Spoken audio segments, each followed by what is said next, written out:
here to discuss unlocking the value of employer group waiver plans. I think many people, even those who are very familiar with Medicare Advantage, don't necessarily understand or are not all that familiar with employer group waiver plans, or EGWPs as we call them. And they're not very widely understood. So, with that, I'd like to ask Tom exactly what is an employer group waiver plan, an EGWP, and how is it connected to the Medicare Advantage program? Great, thanks a lot, Don. Thank you to the Better Medicare Alliance for inviting me to speak today. I hope you've all had a wonderful morning. Good to be with all of you. Jane, as always, good morning. The employer group waiver program and employer group waiver plans are perhaps one of the largest overlooked components of the Medicare Advantage program. In short, they are Medicare Advantage with very big caveats. So when analyzing or when we assess the impacts of any sort of Medicare Advantage policy changes, et cetera, on Medicare Advantage, we assume that any change made by CMS is going to apply to EGWPs unless CMS explicitly says otherwise. Now, the history of EGWPs kind of explains why this is the case. They were first introduced in 2003 as part of the Medicare Modernization Act at the time, and they're actually specifically called out in the statute. And for those of you statutorily inclined like myself, there's dual authority for both the MA and the Part D side for their existence in 1857 for MA and 1860, I should know this, 1860 D22 for the Part D side. And why do I call this out in particular? Not just because I'm a lawyer, but because that language explicitly sets the ground rules for the quintessential defining characteristic of EGWPs, which is their waivers. The Employer Group Waiver Program is a waiver program that allows CMS the authority to waive essentially any part of the MA or Part D program that they need to in order to, quote, if that element hinders the design of, the offering of, or the enrollment in such program. And that's incredibly broad authority, right? And so conceptually, the reason that EGWPs were created was to allow entities such as Jane's, labor groups, retiree groups, employer groups, to provide Medicare coverage to its employees. But there exists a very unique kind of contractual relationship that's implicit in EGWPs, and that is the contract between the sponsoring organization and the carrier. That doesn't exist anywhere else in Medicare Advantage. As we know, in typical individual Medicare Advantage plans, the beneficiary elects every year or upon open or initial enrollment what plan they want to participate in. In this process, there is a contractual arrangement between some entity and a carrier to offer a set plan benefit package, or perhaps multiple packages, some limited choice, to an entire group of beneficiaries. And so beneficiary choice is limited in this regard, but the significant advantage, and Jane's going to get into this a little more, is the highly tailored nature of it in light of the waivers that are permitted under the statute. So that's a little bit about what they are. The last thing that I'll add to this is, and I think this really contextualizes them. For those of you, I don't want anyone cheating, for those of you who are not necessarily familiar with it, take a guess at what percentage of the total MA population the EGWP program represents. Is there any guess? How much was that? 8? 8% is one guess. I'll take one more guess. Okay, a lot more than that. Nearly 17 to 20% of the entire MA enrollment is in an EGWP. And I can guarantee you that a lot more people than that don't know what an EGWP is, even though they may commit their lives to working in and advocating for Medicare Advantage. So it's a huge part of the program. And in fact, it has been a huge part of the program ever since EGWPs were first offered. And so we at the Healthcare Roundtable and those of us working in this space feel strongly about the need for continued advocacy around it. I don't know, Jane, if you had anything to add to that. You know, Teachers Retirement System of Kentucky is 38,000 heads inside 5.5 million of the 17 to 20% that makes up EGWPs. I just have the pleasure and opportunity of representing, and I wanted to give you just some kind of idea of the age of my population. So we have 9,000 retired teachers over the age of 80. We have 1,300 over the age of 90, and we have 43 over the age of 100. We've been on a Medicare Advantage plan, kind of an early adopter for public sector. We started in 2007. Tom mentioned that the Medicare Modernization Act came about in 2003. So we started our Medicare Advantage plan in 2007. It's a fully insured Medicare Advantage plan, now in our 18th year, and things are still going very, very positive for us on both a financial basis, and we think in terms of our benefit, we think that Medicare Advantage has allowed us to keep kind of the promise of healthcare. Talking with someone earlier, we felt strongly Medicare fee-for-service was just that, fee-for-service, wanted to take a more proactive look at care coordination and look at Medicare Advantage in terms of care management, case management, all of that. The good news for us, since going on Medicare Advantage, our premiums have actually come down. And so we've made no material changes to our benefit plan design. In fact, our premiums for Medicare Part C and Part D for 2025 are $210 a month. That was compared to $232 a month back in 2002. The other thing that we benefit from, and we think Kentucky taxpayers benefit from, is the fact that in joining an EGWP, a Medicare Advantage EGWP, Medicare Part D EGWP, we've been able to shave about $1.9 billion, and that's billion, with our move to EGWPs, saving Kentucky taxpayers. We are now, as a matter of fact, our medical insurance trust fund is 71% funded and being pre-funded as you would a defined benefit pension plan. And so what does that mean? We have 71% of the assets now to cover the single coverage of our 38,000 retired teachers for the next 30 years. So who has 71% of their mortgage in trust at this point in time? I'll stop there, Don. No, that's very helpful, and I think it gets to another point about EGWPs, which I want Jane and Tom, if you can comment on, which is, when we think about Medicare Advantage plans and how they're reimbursed, but how are EGWPs reimbursed by the government? How does that work? Yeah, sure. So again, starting from first principles that I said earlier, conceptually, they're not reimbursed in any sort of meaningfully different way than underlying Medicare Advantage plans. There are, of course, key differences in how they bid, in that there is not an annual bid process for EGWP plans. Starting in 2017, there's a passive enrollment or a passive election process that essentially takes the average, that CMS sets the average reimbursement at average Medicare Advantage bid rate. Now, as a consequence of that, one of the other unique features of EGWPs is that they are not an annually renewed program. Typically, you can have multi-year contracts. For those of you that are familiar with Medicaid managed care, I work a lot in Medicaid managed care. It's slightly more like that. You can imagine a 3-year term on some of these contractual arrangements. So in some ways, it's still very much the same in terms of reimbursement. It's a risk-adjusted reimbursement.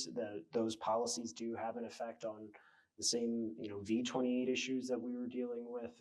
We're having an impact on EGWPs, but in other ways, because of the unique contractual relationship, there are differences and unique considerations that have to be taken into account.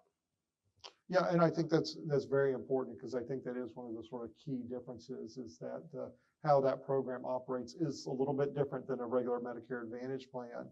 But I also think it leads to the point of, these are in statute, but if they did go away, if EGWPs went away, I mean, how would that impact your, how you provided healthcare to your retirees? Well, for Teachers Retirement System of Kentucky, we would not be 71% funded.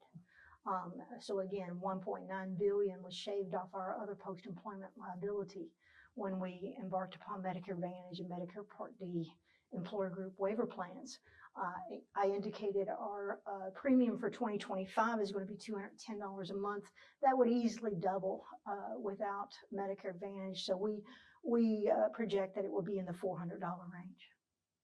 I mean, that is a tremendous, tremendous increase, and I think shows the reason why these are popular in such a large percentage of the population. So can you describe, I mean, you've already gone over some of it, but what are some of the flexibilities in the program here? Maybe not just with benefits, but how it's administered that makes this a good option for employers or unions? I think for Tiers of Kentucky, we think that the clinical outcomes are quite often overlooked. Again, I mentioned fee-for-service, but Medicare Advantage, I mean, not necessarily are the goals always achieved, but there is a goal. There is a goal of better outcomes. And I just wanted to share some of those outcomes with you, again, because I think part of the rhetoric, part of the conversation never really shares, how an individual EGWP is doing in terms of outcomes. So for our 38,000 retirees, we have almost 25,000 achieve the Medicare annual wellness visits each year. We have 37 of the 38,000, 97% we know who the primary care provider is known, and we know that's a problem.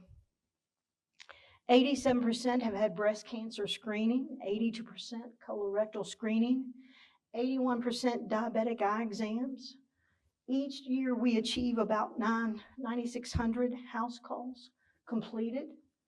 58% of our membership is engaged in clinical programs and services. We had 13,575 meals delivered for 501 of our 38,000 patients. And we've currently had almost 3,000 participate in a personal emergency response system that they've gone in and activated their personal emergency response. Again, average age of 74, many live alone. We thought it was a good use of the additional revenue to add a value-added benefit of a personal emergency response system. Now, and I think it's very important for folks to understand, it's the fact that you are using an EGWP that allows you to measure all those outcomes. That's correct. I mean, can you imagine if you didn't have that and you were just, say, subsidizing your retirees to get, Medicare Part B premium, maybe to get their own Medicare Part D plan, you wouldn't be able to keep track of those statistics. That's correct. That does not exist in the fee-for-service world as we knew it. Yeah, I think it's worth doubling down on this point of some of the arguments. I've said this before, right? The advantages of Medicare Advantage in some, and certainly in many ways, apply to EGWPs in the same way they do for the individual market. And by this, I mean, case in point, a tailored benefit package, right? And in some ways, it's even more so than in the individual MA market, because that relationship between the sponsor and the plan is unique. They can tailor that benefit package to a far more specific set of members. The plan knows what the acuity and the makeup is of that membership. It's something you can plan for on an actuarial basis, but also from a clinical management perspective, from a services perspective. You are able to build that relationship over time, whereas an individual MA plan by necessity has annual changes in their enrollment, right? And so that allows for far greater flexibility, adaptability on the parts of both the MA plan and, of course, the sponsor, as Jane just suggested in the particular examples that they can come to an agreement on. How can we, the MA plan, best use our supplemental benefit dollars or rebate dollars to best assist your 33,000 beneficiaries who we all know? That's a very unique power as compared to Medicare fee-for-service, where none of those conversations would exist. There is no one with whom you can speak to have those kinds of conversations on the fee-for-service side. And I'd like to touch on the recent policy developments we saw with the Inflation Reduction Act, substantial changes to Medicare Part D, and other changes to the program. How is this impacting EGWPs, and what are some of the issues you're dealing with right now? And even beyond the IRA, what are some of the risks and other legislative regulatory issues that are impacting the program? Tom, I'll let you start. I'll I'll get a little granular. Yeah, I'll set some broad context here, right? So, as I said earlier, what happens to the MA program, you first have to assume that it happens to EGWPs as well, because they are MA. So case in point, one of the things that is broadly applicable to the MA program is the Part D redesign, which was a key aspect of the IRA, significantly shifted, of course, the cost liability from the government onto the Part D plans themselves. That's happening in the EGWP space. There's no waiver for that. The statute was very clear and the IRA was very clear that applies to all MA plans. A component of that was the introduction of something called the copay smoothing program, the M3P.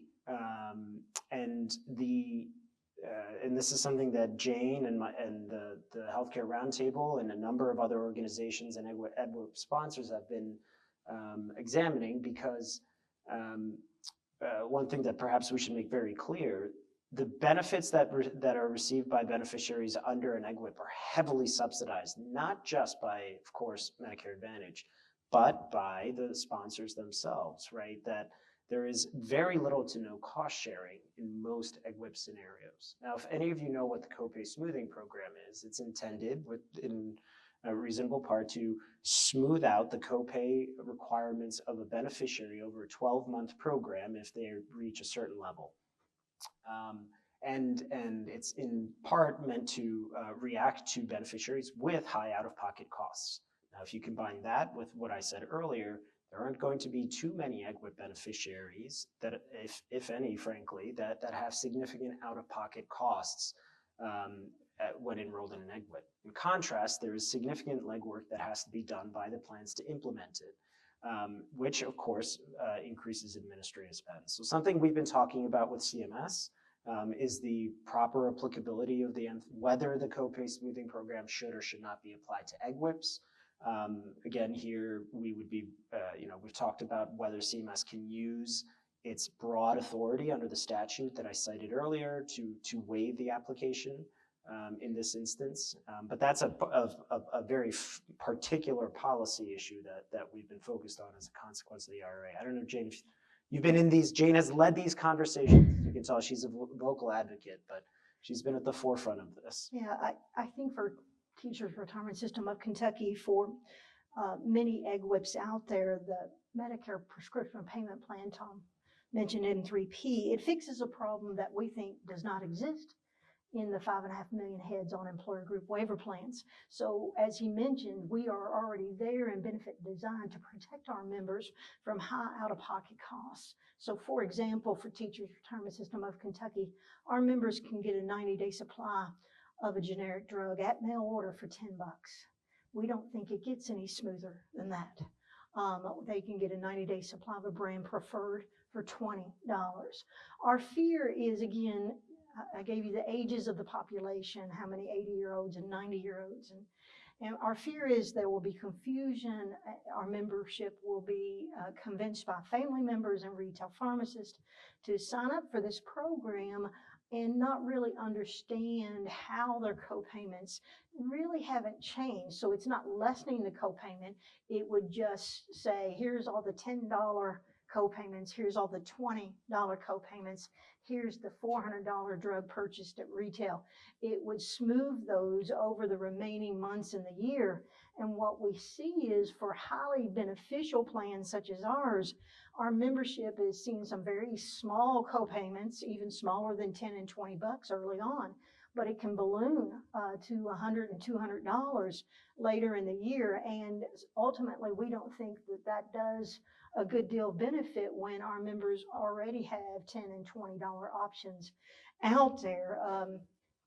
Tom also mentioned, I think, that the Inflation Reduction Act brought an 8,000 catastrophic down to 2,000.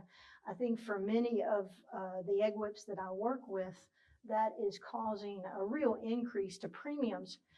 Teachers Retirement System is more on the fortunate side of that. I think, one, because through the Public Sector Healthcare Roundtable, we were allowed to do what we kindly call the EGWP fix language. So many years ago, the public sector saw what was happening, in the Build Back Better and all the versions of it before it became the Inflation Reduction Act.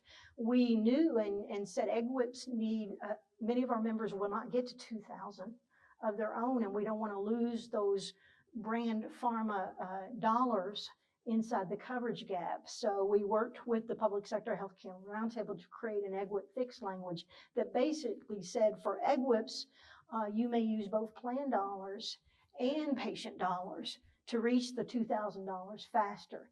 And so for EGWPs with very generous plans such as ours, I think Ohio serves as well, it's ultimately worked out to be a really beneficial redesign for us. I know there's other EGWPs out there where the plan designs are not as beneficial, and ultimately they're seeing as high as 50% increases in that regard. I don't want to lose one important thread in what implicit in what Jane just said, which is it is generally the case, and legislatures agreed with us, that the out-of-pocket costs, it is unlikely, highly unlikely, that EGWP beneficiaries will achieve the currently statutorily set $2,000 out-of-pocket cost for a year.